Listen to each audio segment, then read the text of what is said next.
Hello hi welcome to my YouTube channel what I prepare curries today let's go. And ఇది వచ్చేసి కాకరకాయ fry and పులుసుకి preparations అన్నమాట. దీనికి కావాల్సిన ఐటమ్స్ వచ్చేసి మినప్పప్పు అండ్ మెంతులు, ధనియాలు, పల్లీలు, కరివేపాకు, 4 బాదం పప్పులు అండ్ 5 ఎండుమిర్చి. మీకు నచ్చితే జీడిపప్పు కూడా వేసుకోవచ్చు. అన్నీ కలుపుకొని ఇలా గ్రైండ్ చేసుకోవాలన్నమాట. మంచిగా నేను ఆయిల్ తీసుకున్నాను, ఒక దాంట్లో తీసుకొని పులుసుకి కావాల్సిన ఒక చిన్నపాటి కాకరకాయ మంచిగా కట్ చేసుకొని సన్నగా ఫ్రై చేసుకున్నాను అన్నమాట. ఇటు సైడ్ వచ్చేసి కాకరకాయ ఫ్రై కొరకి ఒక హాఫ్ అన్ అవర్ ముందే నేను సాల్ట్ అండ్ పసుపు వేసుకొని హాఫ్ అన్ అవర్ పక్కకు పెట్టాను అన్నమాట. ఆ తర్వాత వాటర్ అంతా తీసేసి ఫ్రై చేసుకుంటున్నాను మంచిగా ఆయిల్లో. దీనికి కొంచెం ఆయిల్ ఎక్కువనే పడుతుందండి. ఆయిల్ ఎక్కువ ఉంటేనే బాగా మంచిగా ఫ్రై అవుతుంది కాబట్టి ఆయిల్ ఎక్కువ పడుతుంది.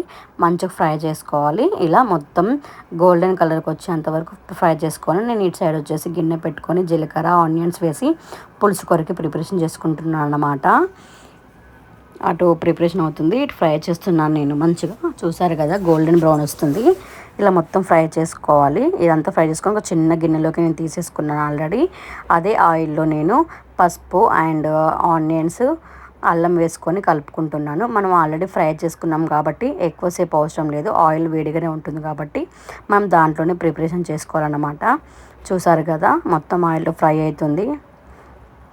మొత్తం ఆయిల్ ఫ్రై అయినాక మంచిగా మగ్గినాక ఆనియన్స్ ఇది దీంట్లో మనం వేయించుకున్న కాకరకాయలన్నీ వేసుకొని మంచిగా వేయింపుకోవాలన్నమాట.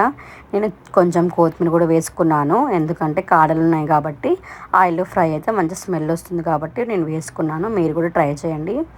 ఇప్పుడు దీంట్లోకి మనం మిక్స్ చేసుకున్న పొడి ఉంది కదండి, అదొక 2 స్పూన్స్ వేసుకోవాలి. 2 స్పూన్స్ వేసుకుని సరిపోతుందండి.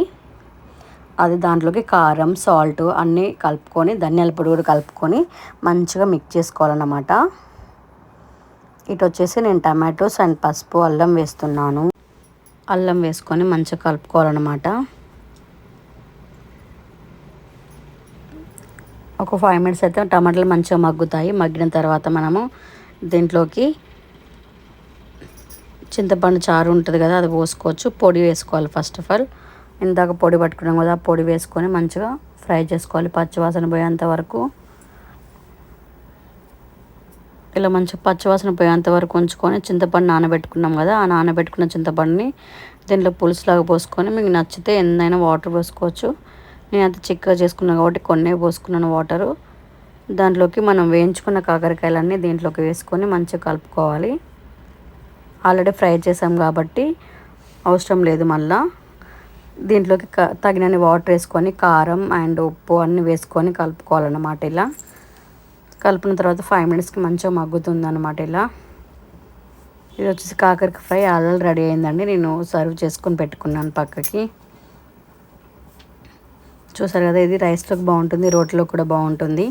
ట్రై చేయండి. నచ్చితే నేను ఈ రెండింటి షార్ట్ వీడియోస్ కూడా పెట్టాను. నేను పోయి ఒకసారి చెక్ చేయండి. షార్ట్ వీడియోస్ కూడా 1 మినిట్లో పెట్టాను. మీరు లాంగ్ వీడియో చూసినట్టయితే ఇది కూడా ట్రై చేసుకోండి, నో ప్రాబ్లం. చాట్ చూసారు కదా 10 మినిట్స్లో ఎంత మంచిగా మసులుతుందో. ఒక 5 మినిట్స్ ఉంచేసుకొని దించేసుకుంటే అయిపోతుంది అన్నమాట. వేడి వేడి కాకరకాయ పులుసు. చూసారు కదా ఎంత చిక్కగా అయిందో చారు అనేది. ఇది సర్వ్ చేసుకుందాం ఇప్పుడు మనం గిన్నెలోకి. సర్వ్ చేసుకున్నాను. మీరు కూడా ట్రై చేయండి. వేడి వేడి రైస్లోకి బాగుంటుంది. బాగుంది ఎందుకంటే మనం పొడి అన్నీ పట్టుకున్నాం కాబట్టి చాలా బాగుంటుంది ఫ్రెండ్స్. ఓకేనా, బాయ్. నచ్చితే ఒక like and share, subscribe to my channel. Bye.